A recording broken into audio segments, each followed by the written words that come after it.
Sabarmati railway station cyber crime વિશે કાર્યક્રમ યોજાયો. ડીઝલ લોકો કેર સેન્ટર સાબરમતી અમદાવાદમાં રેલવે વિભાગના સાબરમતી લોકોમોટિવ શેડના અધિકારીઓ અને કર્મચારીઓને સાયબર ક્રાઇમ વિશે જાગૃત કરવામાં આવ્યા. આજ રોજ તારીખ 28/9/2024 રોજ ડીઝલ લોકો કેર સેન્ટર સાબરમતી અમદાવાદ ખાતે રેલવે વિભાગ સાબરમતી લોકોમોટિવ શેડના અધિકારીઓ તેમજ કર્મચારીઓ સાયબર ક્રાઇમથી અવગત થાય તેમજ કોઈ કર્મચારી સાયબર ક્રાઇમનો ભોગ બનેલ હોય તો તેનાથી કેવી રીતે બચવું, કેવી રીતે સાવધાન રહેવું તેમજ સાયબર ક્રાઇમ ન થાય તે અંગે કયા કયા મુદ્દાઓને ધ્યાનમાં રાખવાના છે તેમજ ગુજરાત સાયબર ક્રાઇમ સેલ ખાતે કાર્યરત 1930 યુનિટ કેવી રીતે કાર્ય કરે છે તે અંગેની જનજાગૃતતા ફેલાય તેમજ નાગરિકો સાયબર ક્રાઇમ હેલ્પલાઇન નંબરનો સરળ રીતે ઉપયોગ કરી શકે છે તે અંગેની જાણકારી આપવા હેતુથી સાયબર ક્રાઇમ અવેરનેસનું આયોજન કરવામાં આવ્યું. જે કાર્યક્રમમાં રેલવે વિભાગના અધિકારીશ્રીઓ તેમજ કર્મચારીઓને સાયબર ક્રાઇમ વિશે વિસ્તૃત માહિતી સ્ટેટ સાયબર ક્રાઇમ સેલના સાયબર પ્રમોટર અને રાષ્ટ્રીય સ્કાઉટ ગાઈડના ઓર્ગેનાઇઝિંગ કમિશનર તેમજ ડાયરેક્ટર તાલીમ cyber security force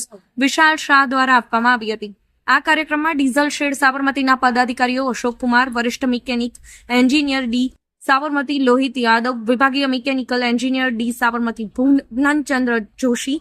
Acharya traction training centre Sabarmati Kamalkumar, Meena મદદનીશ સામગ્રી વ્યવસ્થાપન ડી સાબરમતી તેમજ અન્ય અધિકારીશ્રીઓ, પદાધિકારીશ્રીઓ તેમજ કર્મચારીઓ હાજર રહેલ હતા. સાથોસાથ રેલવે વિભાગમાં ચાલતી સ્કાઉટ ગાઈડના વિદ્યાર્થીઓ તેમજ સિવિલ ડિફેન્સના હોદ્દેદારો ઉપસ્થિત રહ્યા હતા તેમજ રાષ્ટ્રીય સ્કાઉટ એન્ડ ગાઈડના સચિવ સલીમભાઈ મોમીન તેમજ ગુજરાત રાજ્ય કારોબારી યુવરાજસિંહ પુવારના હાજર રહેલ હતા. કાર્યક્રમના અંતે અશોક કુમાર નાઓએ જણાવેલ કે ગુજરાત પોલીસ તરફથી શરૂ કરવામાં આવેલા નવા અભિગમને તમામ રેલવેના સ્ટાફ વતી આવકારવામાં આવ્યા છે તેમજ આવી પ્રવૃત્તિ વધુમાં વધુ થશે તો સાયબર ક્રાઇમને રોકવા રાજ્ય સક્ષમ રહેશે.